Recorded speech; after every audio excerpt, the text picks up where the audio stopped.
안녕하세요. 올해 37살이 된 여자이고, 이른 나이에 결혼을 했다가 결혼 10년 동안 아무 일도 없이 무탈하게 살았어요. 얼마 전 남편의 충격적인 배신으로 이혼을 하게 되었답니다. 저는 20대에 결혼을 했고, 당시에는 주위 사람들 중에 한 명도 결혼을 했던 사람이 없어서 많이 망설였지만, 그때의 남자친구가 저에게 정말 헌신적이었기 때문에 결혼을 확신할 수 있었죠. 정말 어느 정도였냐면 데이트를 할 때마다 장미꽃 한 송이씩 사와서 저에게 준 것은 기본이었고요. 제가 조금 덜렁거리는 성격이라 음식을 먹으면 많이 흘리고 옷에 묻히면서 먹어요. 이런 저의 어린아이 같은 모습도 마냥 귀여워해주면서 오로지 저를 위해 그 사람의 가방 속에는 항상 물티슈와 휴지가 있었답니다. 제가 뭘 흘리면 으휴, 우리 유진이 또 올렸어? 라며 가방 속에서 티슈를 꺼내서 닦아주는 아빠 같은 남자였죠. 남자친구는 저보다 오빠여서 너무 듬직했고 직업도 좋은 편이라 돈 걱정은 없었기 때문에 저와 결혼과 동시에 모든 경제적인 활동은 그만두고 하루 종일 집안일만 하면서 살았어요. 시부모님도 정말 좋으신 분이신데 제가 어릴 때 결혼을 해서 할 수 있는 요리가 하나도 없었어요. 정말 과일도 못 깎았는데 그저 괜찮다고 우리 집안에 저 같은 며느리가 들어온 것만이라도 감사해야 한다면서 어머니께서 다 깎아주셨답니다. 지금은 결혼 생활을 오래 했다 보니 다 할 수는 있지만 그때는 아무것도 할 수 없는 아기 같았죠. 아무튼 결혼을 하고 사람들은 남편이 바뀔 거라고 했는데 남편은 오히려 저에게 더 잘해주었고 하루 종일 붙어 있을 수 있다며 좋아했습니다. 집에서 혼자 있을 제가 너무 외로워 보인다며 제가 해달라는 것은 다 해줬고 항상 퇴근길에 꽃집에서 장미꽃 한 송이를 사오는 세상에서 가장 멋진 남편이었죠. 외박도 한 번 안 하고 가끔씩 회식을 하면 연락도 잘하고 집에는 항상 술에 취하지 않은 채로 잘 들어왔어요. 그래서 그런지 저희는 그렇게 10년 동안 싸우지도 않고 늘 신혼처럼 지내게 되었죠. 제 친구들은 이제 나이가 좀 있으니까 하나둘씩 결혼을 하는데 다들 저희 남편을 보고 어떻게 연애 때보다 더 저를 사랑해 주냐면서 자기 남편은 너무 변했다고 이혼하고 싶다고까지 하더군요. 전 모든 남편이 전부 다 저희 남편처럼 초심을 잃지 않은 채 아내에게 잘해주는 줄 알았는데 그게 아니었던 것이었죠. 저는 항상 친구들 모임을 가면 부러움을 받는 사람이었습니다. 최근 들어 남편은 골프라는 취미 생활을 얻었고 처음에는 같이 몇 번 다니다가 제 적성에는 맞지 않는 것 같아 남편은 혼자 다니게 되었죠. 그런데 남편은 골프 때문에 생전 한 번도 해보지 않은 외박도 잦아지고 연락도 잘 되지 않았어요. 남편 말로는 골프하느라 바빠서 그랬다고 미안하다고 하지만 술을 먹으면서도 연락을 잘했던 남자인데 10년 만에 사람이 이렇게 한순간에 바뀔 수 있나요? 그치만 처음에는 남편을 의심하지 않으려고 했답니다. 그런데 제가 말하지 않아도 항상 꽃을 사오던 남편이 이제는 꽃도 사오지 않는 거예요. 그래서 내심 섭섭하다고 내색을 하니까 이제 꽃도 많이 받아봤으니까 질리잖아 라고 하는 게 아니겠어요.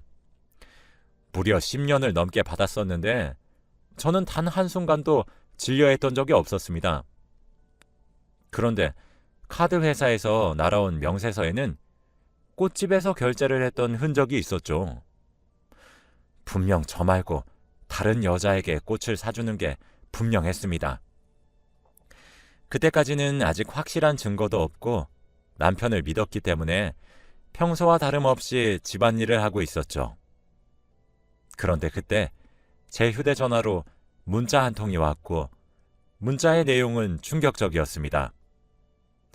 남편이 저에게 보낸 것이었는데, 여보, 나 좋아하는 사람 생겼어. 앞으로는 이 사람이랑 같이 살 거야. 우리 이혼하자. 라고 왔어요. 오늘 아침에도 웃으면서 회사 잘 갔다 오겠다고 했던 남편이 이런 문자를 갑작스럽게 보낸 겁니다. 그런데 1분 뒤 사진 한 장이 더 왔는데 바로 다른 여자와 입을 맞추고 있는 남편의 모습이었습니다. 저는 문자만 왔을 때는 잘못 보낸 줄 알고 무시하려고 했지만 사진까지 왔을 때는 정말 당황스럽더라고요. 정말 이 사진이 합성이 아니고 사실이라면 남편은 저를 두고 다른 여자를 만나고 있는 거잖아요. 너무 화가 나고 다른 여자를 만나고 있으면서 어떻게 제 앞에서 다정다감하게 얼굴에 그런 철판을 깔 수 있는지 지금 당장 남편을 보면 뺨을 후려치고 싶었습니다. 저는 그 뒤로 앞으로 어떻게 해야 할지 생각에 잠겼고 결국 남편과 이혼을 하기로 결심했습니다. 저희 사이에는 사실 아이도 없었고 둘이서만 살고 있었기 때문에 이혼은 쉽게 할 수 있을 것 같았거든요. 그렇게 남편이 퇴근을 하고 집으로 돌아왔습니다. 평소 같으면 항상 식탁에 저녁 밥상을 차려놓고 웃으면서 반기는 제가 그날따라 밥도 차리지 않고 남편이 와도 현관으로 나오지 않으니 저를 이상하게 생각했나 봅니다. 여보, 오늘 무슨 일 있었어? 라고 하더라고요. 그 문자를 저에게 대놓고 보내놓고는 그런 말을 한다니 아예 대놓고 모른 척을 하면서 당당하게 그 여자를 만나려고 하나 보다 싶었습니다. 그래서 저는 뭐? 그게 지금 할 말이야? 라고 했는데 남편은 끝까지 그게 무슨 소리냐는 말과 이상한 표정을 짓더라고요. 저는 더 이상 남편과 말을 하기 싫었고 방으로 문을 쾅 닫고 들어갔습니다. 저는 침대에 누워 인터넷에서 이혼에 관한 정보들을 알아보았고 몇 분 뒤에 남편이 제가 누워있는 방으로 들어와서 여보, 배달 음식 시켰어. 저녁 먹자. 라고 하는 게 아니겠어요. 저는 이 상황에서 밥이 넘어가는 남편이 너무 어이가 없어서 거실로 가서 배달 온 음식들을 바닥으로 던졌습니다. 음식들은 다 땅에 떨어져서 못 먹게 되었고 남편은 그런 제 모습에 여보 미쳤어? 오늘 도대체 왜 이래? 평소랑 너무 다르잖아. 무슨 일인지 나한테 설명을 해줘야지. 뭐? 내가 미쳐? 미친 건 너잖아. 아예 대놓고 그 여자 만나려고 지금 나한테 이러는 거 아니야. 넌 아무렇지도 않니? 이 나쁜 놈아. 라고 했습니다. 남편은 도대체 그게 무슨 말이냐며 알아듣게 설명 좀 해보라고 했고 저는 낮에 저에게 문자 온 내용들과 사진을 보여주었습니다. 남편은 그제서야 상황 파악이 되었는지 바로 무릎을 꿇고 두 손을 싹싹 빌면서 미안하다고 하더라고요. 여보, 미안해. 정말 잘못했어. 그런데 그 사진 내가 보낸 거 아니야. 그 말을 듣고 그럼 도대체 누가 보낸 거냐며 말했어요. 그런데 남편도 자기는 모른다며 누가 자신 폰을 빼앗아가서 몰래 보낸 것 같다고 했습니다. 저는 그것보다 남편이 바람을 피우고 있다는 것이 더 중요했기 때문에 당장 이혼을 하자고 했어요. 그래도 네가 다른 여자 만나고 있다는 건 사실이니까 우린 더 이상 예전처럼 돌아갈 수 없어. 이혼하자. 여보, 제발. 이혼은 안 돼. 제발. 내가 그 여자랑 헤어질게. 응? 나보고 그 말을 믿으라고? 지금 당장 시어머니한테 가서 이 사진 보여드릴 거야.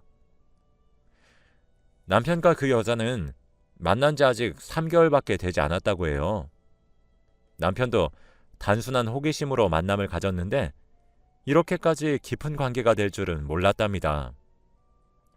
매번 저를 볼 때마다 죄책감을 느끼긴 했는데 그 여자를 쉽게 떼어놓을 수 없다고 해요. 시어머니는 저희 집 근처에서 살고 계셔서 걸어서 5분 거리에 살고 계십니다. 그래서 얼른 남편과 함께 시어머니에게 가서 문자로 왔던 사진을 보여드렸죠. 그러자 시어머니는 미안하다. 며느라, 내가 죄인이다. 전부 내 잘못이야. 아들 잘못 키운 내 탓이다. 욕을 하거든 나에게 전부 하렴. 정말 미안하다. 라고 하시더라고요. 대부분 시어머니는 아들이 바람을 피운다고 하면 며느리에게 네가 얼마나 매력이 없으면 그러겠니? 라고 하셔서 어머니도 오히려 제 탓을 하실 줄 알았죠. 그런데 저희 시어머니는 그러시지 않으셨고 제발 이혼만 하지 말아달라고 부탁했습니다. 아무 죄도 없는 시어머니가 아들 때문에 자기보다 한참 어린 며느리에게 두 손을 싹싹 빌고 있는 모습을 보니 정말 마음이 아프더라고요. 며느라, 내가 죽어서라도 이놈 개집애랑 헤어지라고 할 테니 제발 딱 한 번만 우리 아들 봐주면 안 되겠니?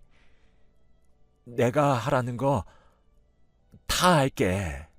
응? 그래 여보, 나 무조건 헤어질 테니까 제발 한 번만 나 믿어줘. 남편의 말은 귀 기울여 듣지 않았고 시어머니가 그렇게까지 애원하시니 저는 알겠어요 라고 해버렸습니다. 지금 돌아보면 절대 그 선택을 했었으면 안 됐는데 그 당시에는 두 사람이 동시에 저를 붙잡아서 어쩔 수 없었습니다. 그렇게 남편은 저의 마음을 겨우 되돌리고 나서 다시 평소처럼 돌아왔습니다. 예전같이 퇴근 후에는 계속 장미꽃을 사왔고 외박도 안 해요. 골프는 예전만큼 자주 가지는 않는데 가끔씩은 갑니다. 그래도 연락이 잘 되니까 웃으면서 보내줘요. 저는 일주일 후 남편에게 그래서 그 여자랑 헤어졌어? 라고 물었죠. 그런데 남편은 헛기침을 했고 그럼 당연하지. 내 인생에 여자는 우리 여보밖에 없어. 라고 하는 겁니다. 사실 그때는 이미 남편에게 배신을 한번 당했던 때라서 남편을 예전만큼 사랑하진 않았어요. 그래? 그럼 증거를 보여줘봐. 라고 했고 남편은 휴대폰을 꺼내서 자신의 사진첩, 문자 내용, 전화번호부 등등 모든 내용들을 저에게 다 보여주었습니다. 그래도 제가 믿지 않는 표정을 짓고 있으니 아예 저에게 자신의 휴대폰 비밀번호를 알려주면서 자기가 의심이 될 때마다 자기 휴대폰을 보라고 하더라고요. 그래서 저는 바로 알겠다고 했습니다. 아마도 남편은 제가 그것까진 됐다고 거절할 줄 알았나 본데 이렇게 한 번에 알겠다고 하니 조금 당황한 것 같더라고요. 그래도 제 눈에는 남편이 자기의 노력을 제가 알아주길 바라는 것 같았고 남편이 변해가는 모습이 제 눈에도 보이니 저도 다시 예전처럼 남편과 잘 지내보려고 했답니다. 그런데 며칠 뒤 모르는 전화번호로 전화가 걸려오더라고요. 저는 원래 모르는 번호로 걸려온 전화는 받지 않는데 제가 전화를 무시하니 그 번호로만 무려 20통이나 왔습니다. 그래서 어쩔 수 없이 받으니 여보세요? 안녕하세요. 저 누군지 아세요? 네? 그쪽이 저한테 전화 주셨잖아요. 저 그쪽 남편 여자친구예요. 그 전화는 사진 속에 있던 상간녀였습니다. 그 사람은 당당하게 저에게 전화까지 걸었고 그때 그 문자랑 사진 제가 보낸 거예요. 라고 하는 겁니다. 오빠가 많이 취했어서 제가 그쪽한테 보냈어요.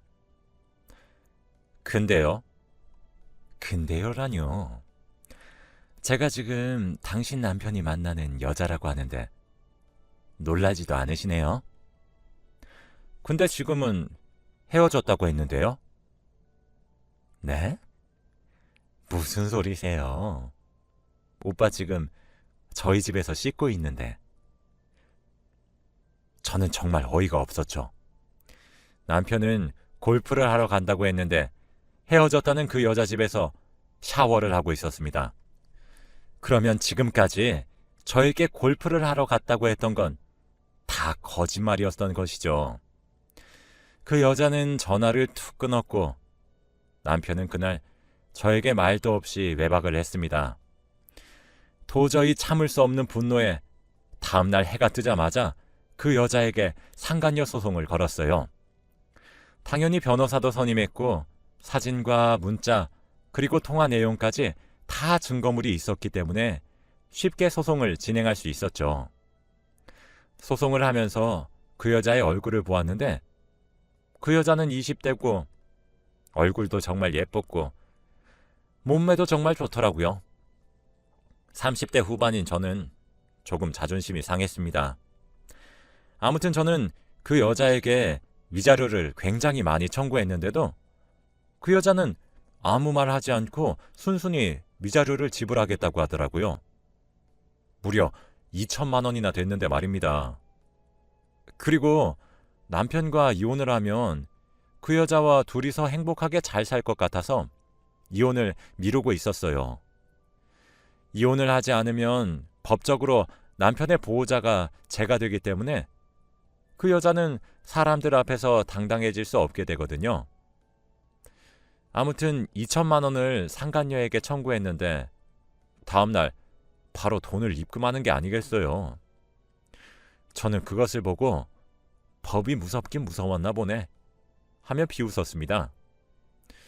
남편은 소송이 끝나니 저에게 그 여자와 정말로 헤어졌다고 말했습니다.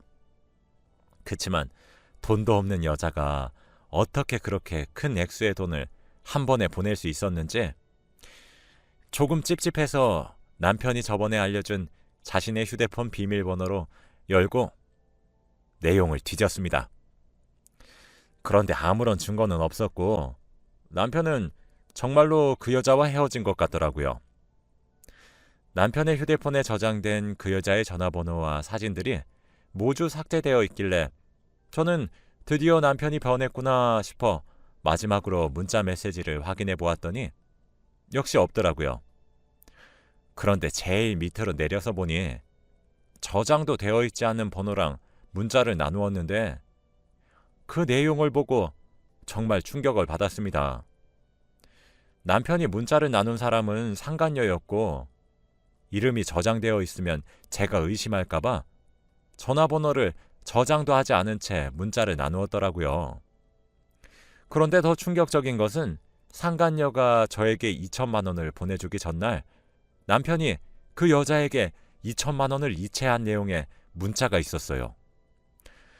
알고 보니 상간녀가 준 위자료는 저희 남편이 보내준 것이었죠. 저는 너무 화가 났고 어떻게든 그들에게 복수를 하고 싶었습니다. 제가 계속 남편이 잘 못해도 봐주니까 이제는 저를 너무 만만하게 보는 것 같더라고요. 그래서 꼭 그들에게 잔인한 복수를 하겠다고 다짐했고 우선은 남편에게 그 사실을 아는 것을 모른 척 했습니다.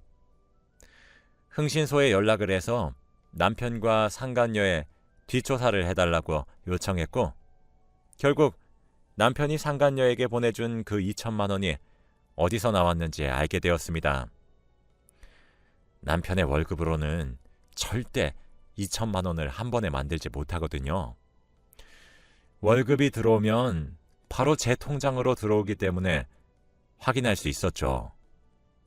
그런데 알고 보니 저희 집을 담보로 대출까지 받아서 그 여자의 위자료를 내준 것이었습니다. 저는 그렇게까지 그 여자에게 헌신하는 남편이 도저히 이해가 되지 않았고, 저와의 10년 동안의 관계를 짓밟는 남편이 너무 미웠어요. 그리고 흥신소 사람들이 말하기를 남편의 상간녀의 직업은 고등학교 국어 교사라고 합니다.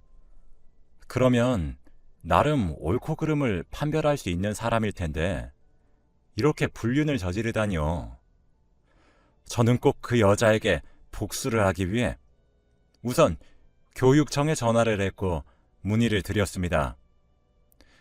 그런데 불륜은 불법이라 사진과 통화 내역 그리고 문자 내용을 동봉해서 신고를 하면 그 여자를 파직시킬 수 있다고 하더군요. 그래서 저는 바로 손수 그 여자가 보낸 문자와 사진 그리고 통화 내용까지 모조리 다 인쇄를 해서 교육청에 보냈고, 그 여자가 잘리기를 기다렸습니다. 그걸로도 저는 성에 안 차서 흥신소 사람들이 알려준 그 여자의 부모님 집에 우편함에 제가 인쇄한 자료들을 넣어두고 왔어요. 그리고 그 학교 홈페이지에도 자료들을 업로드했고, 하다못해 근무하고 있는 학교 학생들 하교 시간에 맞추어 학교 앞으로 가서 학생들에게 국어 선생님 김모민 선생님의 실체라면서 자료를 퍼뜨렸습니다. 시간이 지나고 나니 그 여자가 저에게 전화를 왔고, 전화를 받기 전에 전화 내용을 녹음했습니다. 당신 미쳤어? 기어이 내 일자리까지 빼앗아야 했니? 정말 끔찍하다 당신. 하다못해 우리 엄마 아빠한테 이런 걸 알려? 당신이 이러니까 오빠가 당신 두고 나랑 사귀는 거야. 너 같은 여자는 매력이 없거든. 학생들한테 내 소문이 어떻게 났는지 알아? 내가 너 당장 찾아가서 죽일 거야. 기다려. 야, 말 조심해. 아직 복수는 시작하지도 않았어. 라고 한 뒤 제가 먼저 전화를 확 끊었습니다. 저는 바로 경찰서로 가서 그 여자를 상대로 소송을 또 걸었는데, 바로 아까 녹음한 전화 내용을 증거로 제출하고 정신적 피해 보상금으로 1억을 요구했습니다. 그 사실에 상간녀와 남편은 둘이서 평생 저에게 돈만 갚다가 생을 마감해야 했죠. 사실 남편과의 이혼은 하지 않으려고 했는데 집도 담보대출로 넘어간 마당에 더 이상 그곳에 살 수 없을 것만 같아 저는 남편과 이혼을 결심했습니다. 지금은 이혼 소송과 상간녀에게 건 소송 총 2가지 진행 중입니다.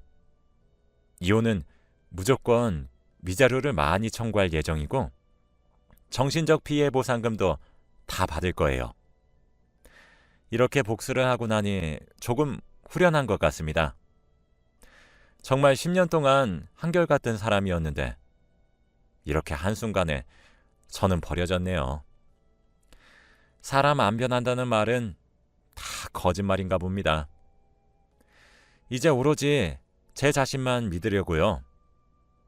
다른 사람 함부로 믿지 마세요. 저처럼 될 겁니다. 제 이야기는 여기까지예요. 들어주셔서